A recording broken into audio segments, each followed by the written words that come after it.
Saya pegang ayat 33 saja. Karena kita tidak punya kemampuan.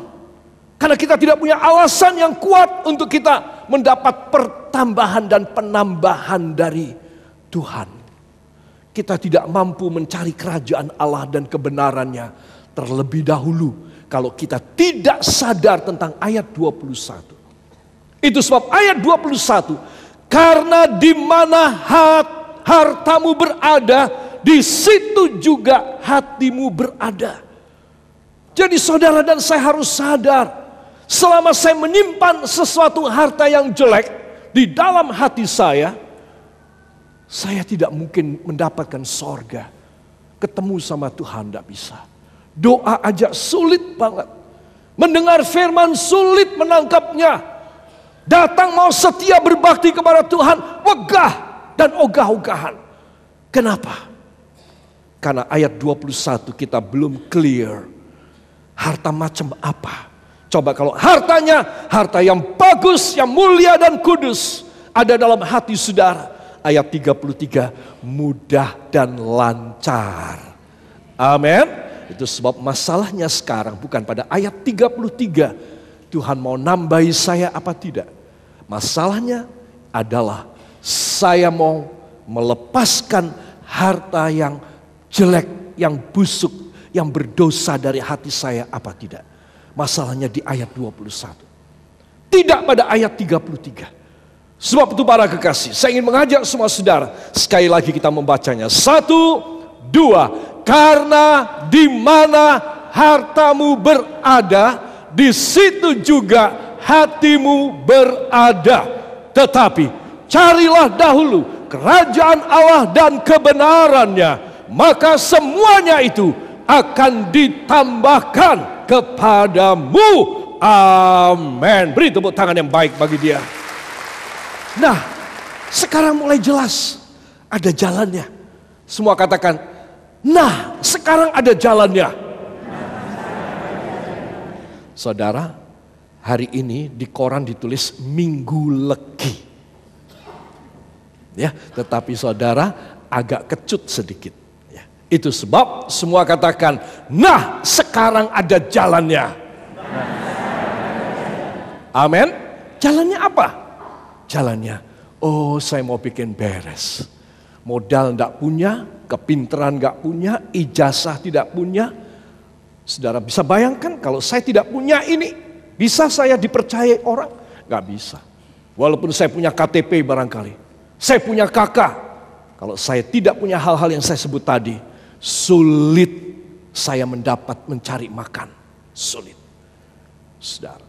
Itu sebab kalau saya merasa bahwa saya tidak punya sesuatu yang baik, ya Tuhan, saya masih punya yang paling baik, yaitu hati saya. Saya mau persembahkan kepadamu.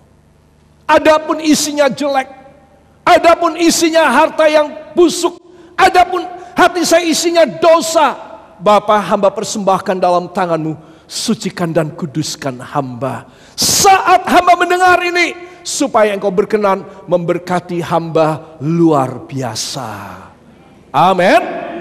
Karena Tuhan berfirman, di mana hartamu berada, di situ juga hatimu berada.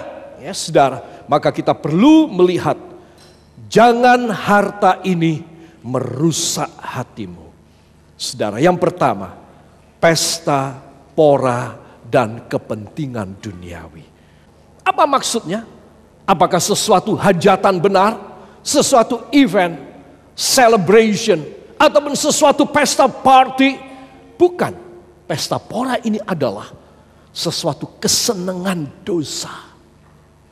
Di dalam Lukas 21 ayat 34, Lukas 21 ayat yang ke-34 kita membaca dari judul daripada perikop ini, nasihat supaya berjaga-jaga, ya, mulai dari sana.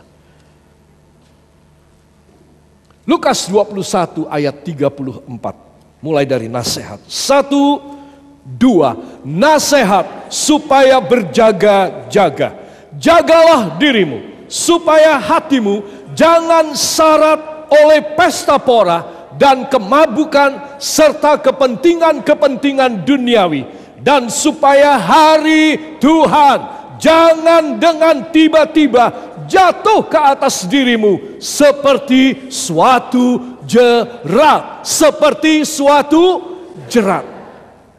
Nah, saudara, berarti ada jebakan iblis. Jadi dia menjaga di muka pintu rumah saya. Begitu saya keluar dia mau pukul, dia tidak berhasil.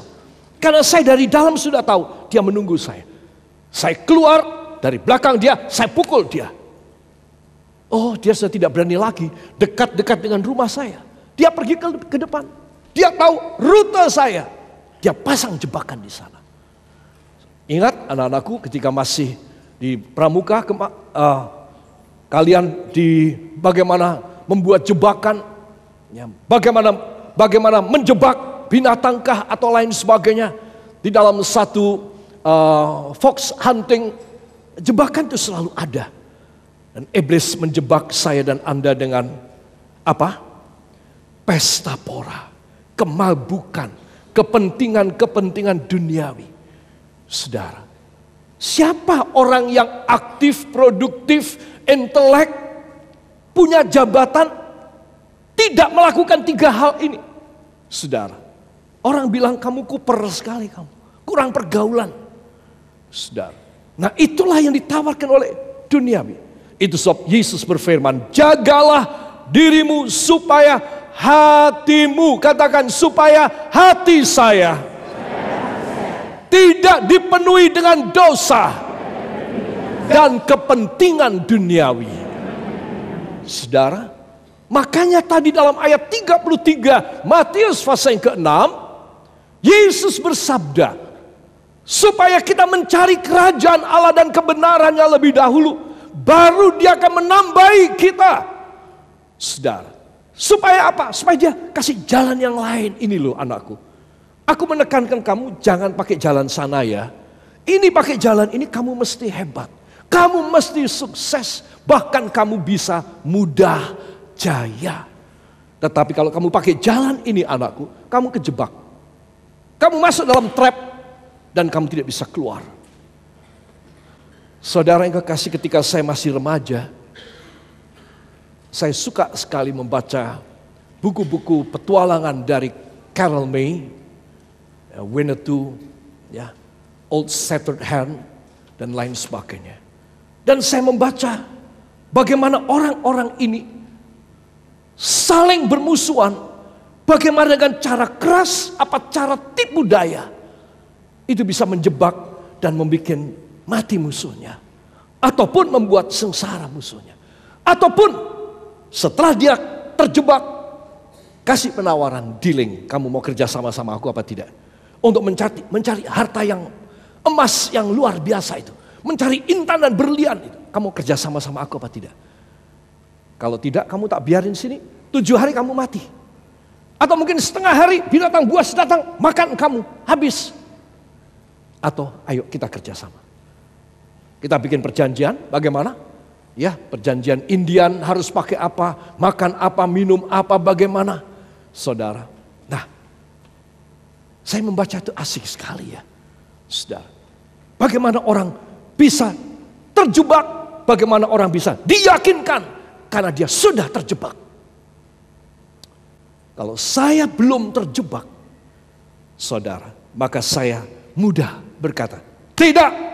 Kamu iblis, aku usir dalam nama Yesus. Tapi kalau saya sudah terjebak, itu berat buat saya.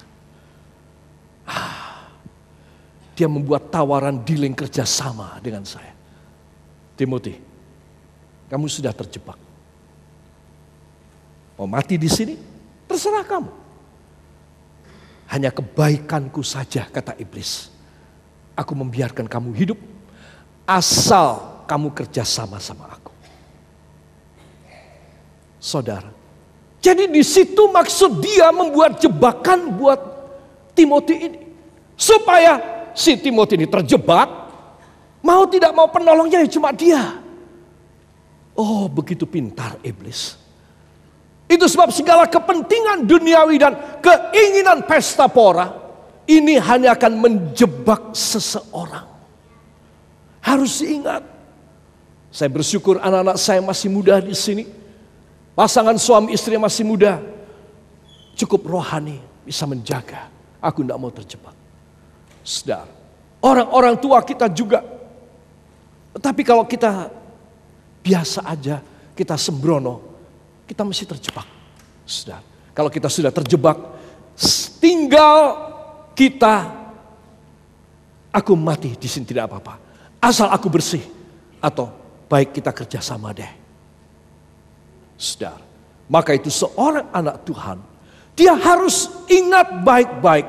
Ini salah satu harta yang akan merusak hatinya. Karena di mana ada hartamu, di situ ada hatimu. Contoh, saudara punya perhiasan emas, ibu ditaruh di manalah, ya?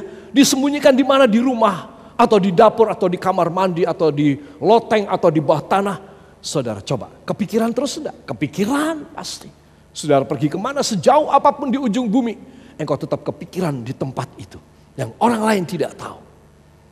Saudara, di mana ada hartamu, di situ ada hatimu. Itu sebab kita harus hanya mengisi harta yang bersih dan berkenan supaya kita tidak terjebak. Amin, saudara.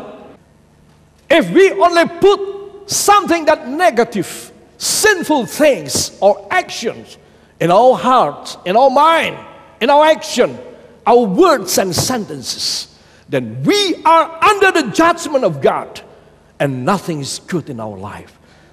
Saudara, tidak ada masa depan yang baik dalam hidup seorang yang menyimpan sesuatu, karena itu merusak hatinya.